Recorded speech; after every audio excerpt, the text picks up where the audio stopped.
There we go. Okay. Okay, do you need me to repeat that? Please. Okay, we will go ahead and start the meeting of the WFRC Budget Committee for Thursday, May 11th, 2023 at 1 p.m. First up, we have the agenda for the meeting will be as follows. Welcome and introductions. We've kind of covered that already. So we have an action item number 2. Approval of the minutes. Can we do intros for the recording, please? Sure. Henry, you want to read them off? Yeah. Attending today, we have Marion Florence, Andrea Pearson, Kevin Wells, Andrew Rubel, Mike Caldwell, Mike Newton, Wayne Benyon, Scott Wardle, Don Ramsey, and Bob Stevenson. Thank you. Thanks, Andrea. Perfect. Am I okay to go on to number 2? Yes, please. Okay, that is an action item and it is approval of the minutes from the meeting on March 6th, 2023 and acceptance of financial statements and check registers for February and March 2023 and budget expenditure report to date. What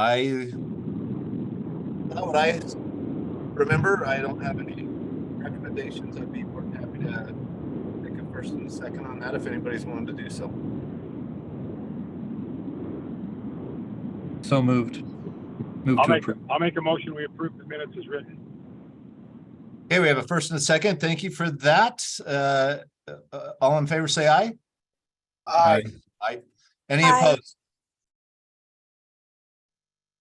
Hearing none, that passes. Thank you very much. That will bring us to number 3, public comment.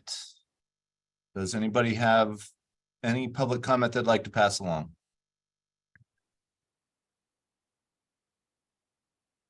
Okay, hearing none. We'll move on to the action, number 4, which is again an action item. Recommend that WFRC Council approve the fiscal year 24 WFRC goals, budget, and unified planning work program. Andrew, do you want to give some background to that? I'm going to turn it right over to Marion Florence, our Perfect. CFO. Okay. Yeah, and I will say on the public comment, I do want to note that we did send the goals and the budget out for public comment and around to our COGS. And did some final reviews. And so the short story is that basically nothing has changed from the March review that you did. I'll just bring this up on my screen. The budget number, the bottom line, you'll note, is about $2,000 different than the March version because we did a final review and confirmation of our federal funding amounts and had a $2,000 bump in our 5303 line there from the FTA. And so everything else that we talked about last meeting in March, has remained the same, especially in these lines of all of our basic objects, the employee benefits, audit, dues, depreciation, all of these notes are the same as in March. And so I'm happy to take any questions. The boost in revenues affected only the CPG funding mix. And so those did not change. And then that in turn affects our the match that we get on the transit sales tax. And so that did increase the budget just a little bit. So those are basically the same. I'm again happy to answer any questions on the budget and goals. Goals also went out for public comment. We put them out in our newsletter, and the UPWP also went out for public comment. And so we did not receive any public comment as far as I know, besides the conversation that we had here in Budget Committee. And so I think Wayne has been meeting with the federal highways about our UPWP. And so that is now a final draft as well that will be here for your adoption. So this particular action item, I think, is for the goals, the budget, and the UPWP and the adoption of such. And So does anybody have any questions? UPWP is Unified Planning Work Program, just Yes. acronym police. Yeah, sorry. Thank you for that, Marion. Any questions for Marion? If not, I'll make a motion that we approve the budget. I'll second that. And just for the record, Commissioner, you're referring to the budget and goals and Unified Planning Work Program. Yes. Yeah, Thank you. all of it, we just, yep. Okay, thank you very much. We have a first and a second. All in favor, say aye. Aye. Aye. Aye. Any opposed? Okay, thank you. That is unanimous. Next, we have, Mr. Chair, I just want to make one quick point, and that is that Marion and I thought that it would make sense to do that very quickly because basically nothing had changed. But just to reiterate, we are always very happy to talk with any of you or any members of our council or anybody about any issues or questions about all of our expenditures and revenues. Transparency and accountability is very important to us, but we didn't want to waste your time, given that nothing had changed since we had already talked about this. we did have a $2,000 bump up, which is a happy change. So we'll, Yeah, al- other Absolutely. than that modest change, which Marion covered. Thank we'll you. always take increased revenues. Exactly. Okay, thank you. Anybody else? Okay, hearing none, we'll move on to the fraud risk assessment for fiscal year 23. This is a document you're probably well aware of. It came to be in 2020 as an effort by the state auditor's office to basically ensure that all public entities were reviewing their internal controls and in this sort of codified fashion every year.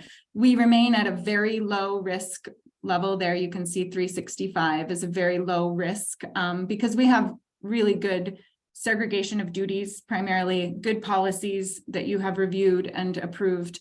And it is really useful to go through these annually. I did some additional training with the state auditor's office on internal controls just recently and feel very confident about this particular area of our operations.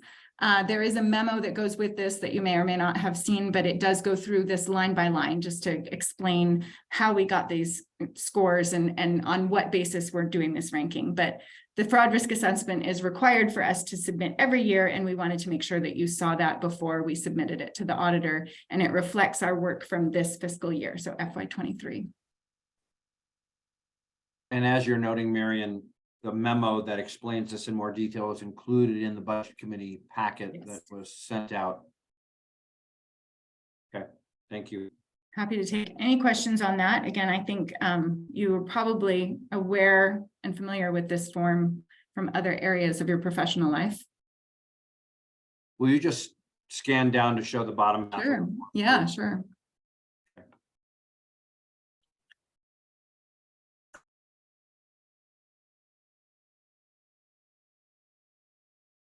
Thank you for that. That helps me sleep better at night, having been through some other reports and other agencies that weren't as well organized and planned as you were. So I really appreciate that. Does anybody have any questions about the fraud risk assessment? If not, Andrew, we'll turn the time over to you for the executive director report.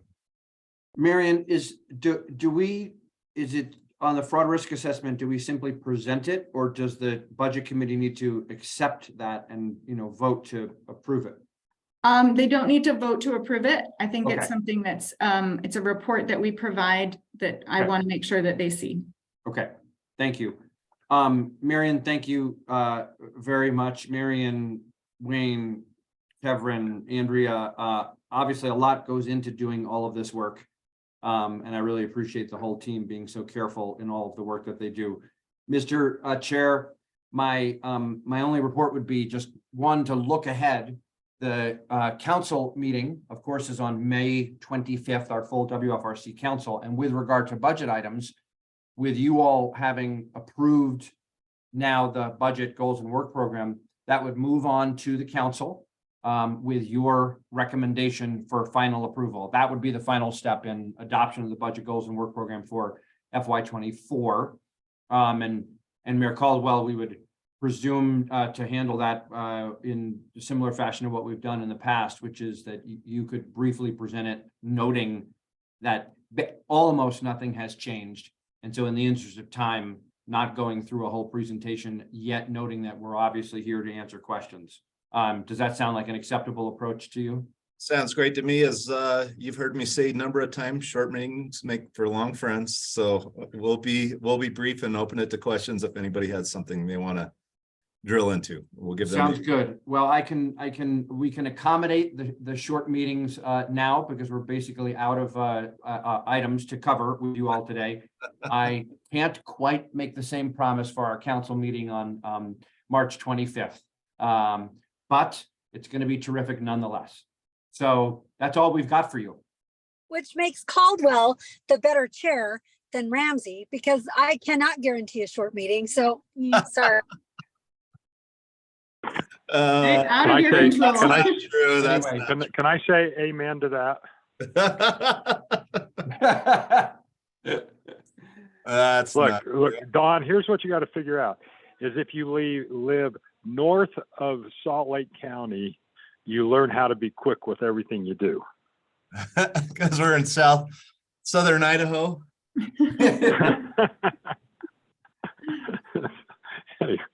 Okay, I'll see you guys. Appreciate you. Okay. Thanks, Commissioner. If he's bailing right now, I'd rather be where Mike Newton is right now. I'm not sure what that backdrop is, but that looks fantastic. That's actually Canada. That's a place called the Cassiar Highway in Canada. Anyway, it's way up north. Awesome. You can call in from up there and enjoy. Well, I'm not really there. I wish I were. I know. It's inspirational anyway. That's right. Okay, with all of that, that'll bring us to number 7. Any other business? Okay, hearing none, I'd accept a motion to adjourn. So moved. All right, first I'll and second Mike. what was that? I'll second Mike's motion. Okay, we have a first and a second. All in favor, say aye. Aye. Thank you all very much for your time. Any opposed to that motion? I've never known one to oppose adjourning. So y'all have a great rest of your day. Thank you very much. Thank you. Thank you very much. Thanks, y'all. We appreciate you. Thanks. Okay, bye.